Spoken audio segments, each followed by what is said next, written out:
Hello everyone and welcome back to another video on the channel. Today we're going to be talking about The Mandalorian Season 3, Episode 4 called The Foundling. Now this is an episode that started off in a way that I honestly wasn't really sure about. I was kind of skeptical of the direction that it was going in, but then it consistently won me over as the episode progressed to a point where I really did enjoy this episode. And yes, it might be more geared towards kids, and no, it's definitely not filler, and I'll explain to you guys why in this video if you continue watching it, because I do really enjoy this show, and I think this show has the ability to take little side steps like this episode that can really explore these different themes with these characters and the way that it explores the Mandalorian culture, which I've been really clamoring for this show to do, and it does it in a unexpected but very interesting way in this episode. And so I will be talking about spoilers for this episode, so if you have not seen the episode yet, definitely go check it out and then come back to watch my thoughts on this episode. So let's just start off with the reasoning why I was skeptical at first of this episode, and that is the beginning part of seeing all of these Mandalorians train. And it wasn't the idea of seeing them trained, it was kind of the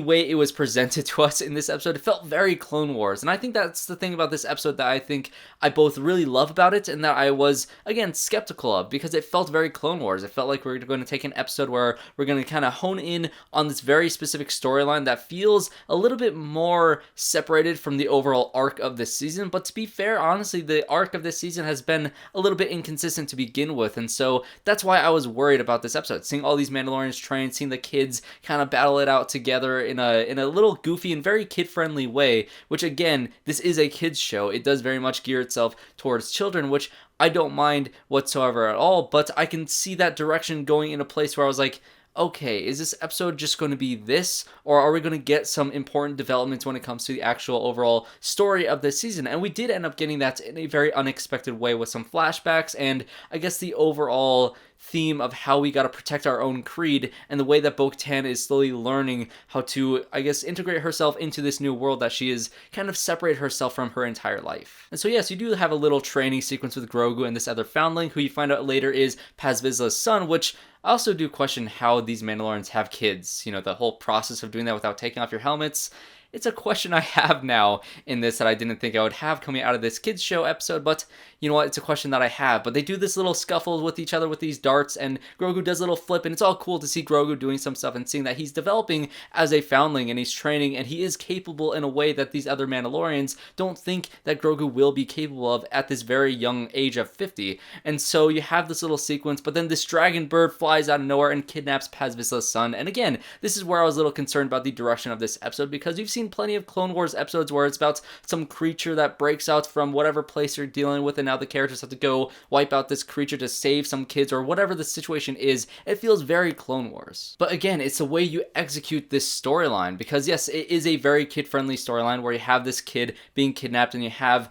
Bo-Katan, you have Din Djarin, you have VIZSLA, and a couple other Mandalorians go for a rescue party to go save this kid from the top of the mountain. But at the same time, you're editing between Grogu and the armor, going through this process to create a new chess piece for Grogu, and as the armor is doing her thing, and it's very similar to season 1 of The Mandalorian, where, you know, she was doing her thing to make Din Djarin's armor pieces in that first episode, and you get to see these flashbacks of their history of how they got to this place, and you get to see the entire Order 66 sequence that shows Grogu escaping the Jedi Temple, and the Jedi that helped him escape, and when that door opens, you get to see this guy, and his name is Kelleran Beck, and if you know this character from the other kind of outside world of Star Wars, which I actually did not know, I found out in the credits that he was played by Ahmed, who was Jar Jar Binks in the prequels, and this is just so cool to see, because I know this character was established in something prior. I honestly don't know the story behind this character, and so I was just like, okay, they're introducing us to this brand new Jedi that I know nothing about, but now I actually do know that this character has some sort of history. So if you know the history of Kelleran Beck, I'm very curious to see exactly what he played a role in, and I love the fact that, you know, Star Wars takes care of their own, exactly like the themes of this episode, which very much is, you know, with this kid, this Foundling is taken by this dragon creature, or you have this little baby Grogu trying to escape through this Jedi temple, and you have all these other Jedi doing the best that they can to save these younglings. It's a great way to show that these characters and these two separate factions, you have the Mandalorians and you have the Jedi, they take care of their own, and that's what Star Wars does to their own cast members, which I also think is an important thing to show that, yes, Star Wars takes care of their own castmates, like Ahmed Best, who was very much ridiculed for his role in the prequels, but now he has an awesome role in this episode. And the best part about Kelleran Beck in this episode is the fact that he lives. He is a badass. I was worried that they were going to do the thing that happens in all these Order 66 flashbacks, which is you introduce yourself to a character that needs to escape this situation, and they escape by the skin of their teeth at the expense of all the other Jedi that kind of fall over and die in the background. And that starts to happen in this episode, but as soon as you see him and you see how he's trying to weave himself through this, entire situation with all these clone troopers trying to escape from this place, and turns into this aerial battle flying through the city of Coruscant with Grogu in the little side cockpits of this like motorbike flying spaceship thing or whatever it is. And I was waiting and waiting and waiting for this guy to bite it, because that's what happens in Order 66. And of course I didn't know the importance of this character and this actor playing this role at the time that I was watching this episode, and so my expectations were firmly set on the fact that the Jedi die in Order 66, and I wasn't expecting anybody else to survive it. And to see this character survive in this episode makes me wonder, how are they going to bring him back in the future to any sort of show, whether that's the Ahsoka show or later in the Mandalorian show or just any of these series at all. I would love to see Ahmed Best play this role and continue this role in live action and kind of dig into what happens to him after all of these events, because of course that's always an interesting story to see Jedi after the fallout of, this entire situation. To give Ahmed Best a chance to take this role and have fun with it and to just be an epic badass guy that saves Grogu,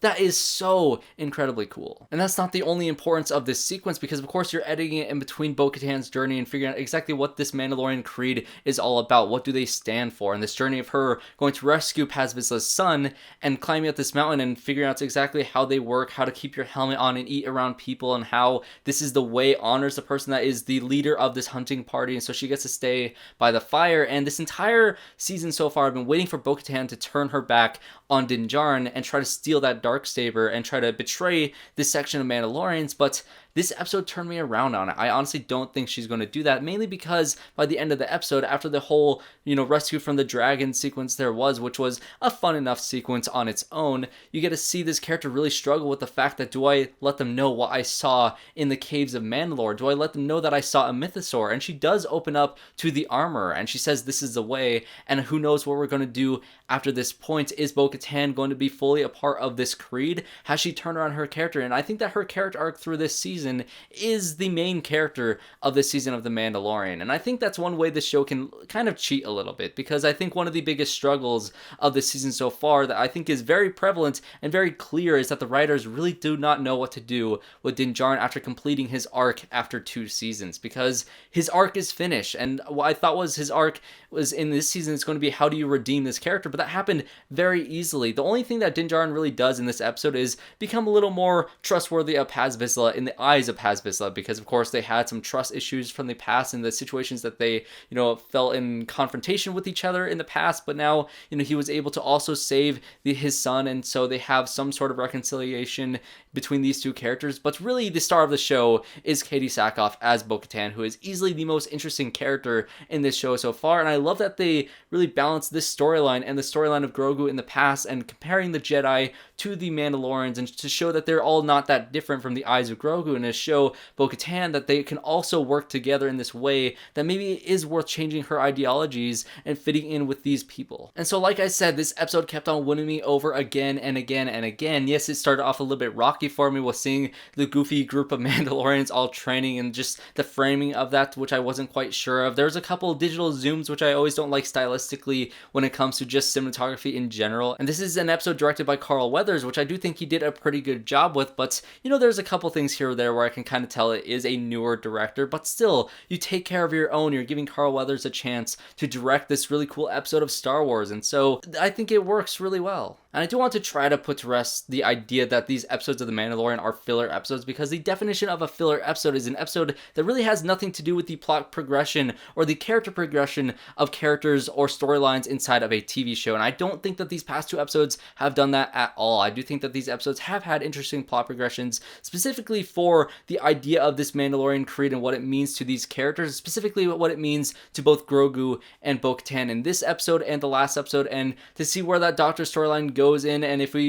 get back with Moff Gideon and see these two storylines converge at one point in the future of the season, I'm sure that will happen. I really want the next few episodes to be about this group of Mandalorians taking off and going to Mandalore, since BO-KATAN has finally opened herself up to say that the mythosaur was real and that she saw one, and to wonder who is going to rise up and to be the one to ride on that mythosaur, to follow the legends that have followed the history of these characters, and to see who will rise up to that occasion, to see if Moff Gideon and its army is what they're going to be fighting against when somebody rides in on that mythosaur. Who knows exactly what they're going to do, and if that happens, give me all the credit in the world, but who knows what they're going to do with the rest of the season, and I'm still very much enjoying this ride, even though it has been slightly more uneven than previous seasons, but also these previous seasons has had episodes that kind of took a little sidestep to do different character-focused things that don't necessarily progress the plot in a massive way like the second episode did of this season, so I'm perfectly fine with it. What are your thoughts on this episode of The Mandalorian? And so make sure you leave your comments down below, and also, again, explain to me exactly what Ahmed Best's character has in the history of Star Wars, because I'm curious to hear what he has to do in this series of Star Wars. Was he a book character? Was he a comic character? Or did he play some live action role in something that I just haven't heard of yet? I'm very curious to hear what his story is and what this character's story is in the greater Star Wars universe. So again, leave a comment down below, leave a like if you enjoyed this video, and subscribe if you want to see more reviews just like this one. So thanks everybody for watching, and I hope to see you all in my next one.